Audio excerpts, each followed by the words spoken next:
My dad worked in the orchard picking apples or doing the cherry harvest. He was working since he was 10. He hardly ever missed a day of work. He was one of the supervisors who have the bus and have his own crew. He would have to go early in the morning, 3 a.m., to go pick up the workers at the camp. Some days my dad wouldn't even come home till like 9 p.m. And I know that Gebers was checking the temperatures and he never showed a fever, and so he continued to go to work. It was my dad showing symptoms, then my mom, then my sister. They never even called to see how he was doing. Every day I will continue to be upset because I didn't get to see him and I didn't get to say my goodbyes. He was the greatest role model. I am who I am because of him. It's been very hard for me to let go.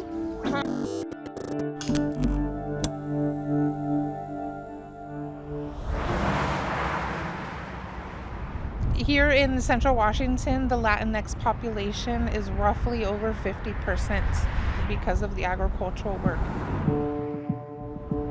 We have a lot of orchards and warehouses, packing sheds. A lot of migrant workers come and H-2A workers. I'm first generation, Mexican American. Growing up, I remember I was about 8 years old and my parents started working in the fields. My parents couldn't afford a babysitter. We used to sleep in the bins. And I just remember having fun with my sister, waking up late, see where our parents were, and they were usually up on the ladder. I learned from a young age that they were struggling. It takes a lot of physical labor to be out there moving ladders, being exposed to the heat in the afternoons, being exposed to the cold weather in the early mornings, and you're covered to be safe from the chemicals that are on the trees. If you live in rural parts of Washington where there's no cell phone service or any kind of communication, nobody will hear from you for days. You don't get any sick days, no health benefits. You're basically just working to live day by day. It's not just a one bad employer. We see it as almost a systemic problem because we've been seeing it over and over and over for many years here in Washington State.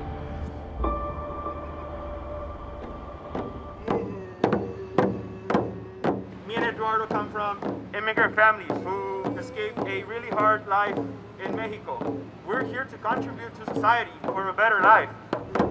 When we first heard that there was an outbreak in an H-2A farm in the Wenatchee area, we sued the state because a month in, there still was no plan to protect farm workers. Often we offer a carrot, right, before we come with the stick.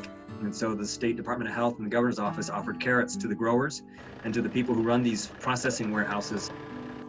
When the state had offered to do free COVID testing, only one agricultural employer out of about 80 accepted. And it's because they don't want to know. If they actually tested and found out, they'd have to send people home and then they wouldn't be able to get the work done. Feeding this nation is important, but it also cuts into profits and it cuts into workflows. The industry had a real challenge catching up to the expectations because of the lack of supply. And so we had all this personal protective equipment on back order. It's going to take a little time for everybody to come into compliance. There's a lot of education that had to happen for employers and employees. Some growers do respond good and take the proper precautions. There's also some that just don't. We had the growers that were only interested in keeping the production going. You know, one of the workers even told us that, what's going to happen if we pass away here? Like, or is the body going to get sent back home to our families, or this is where we get buried? So it became really apparent to us that we were expendable.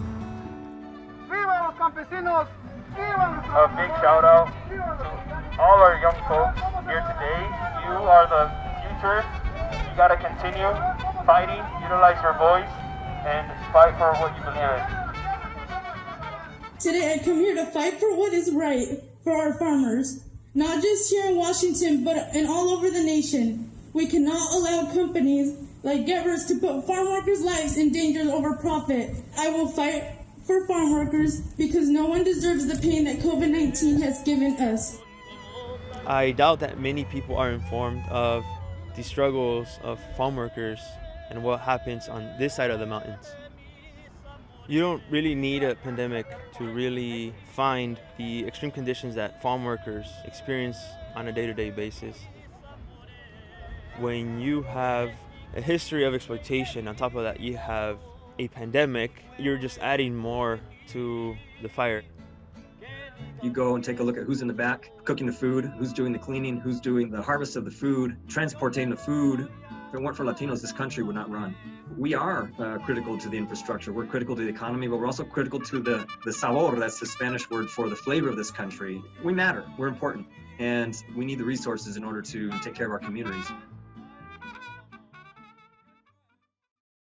This series is made possible by the generous support of the Port of Seattle.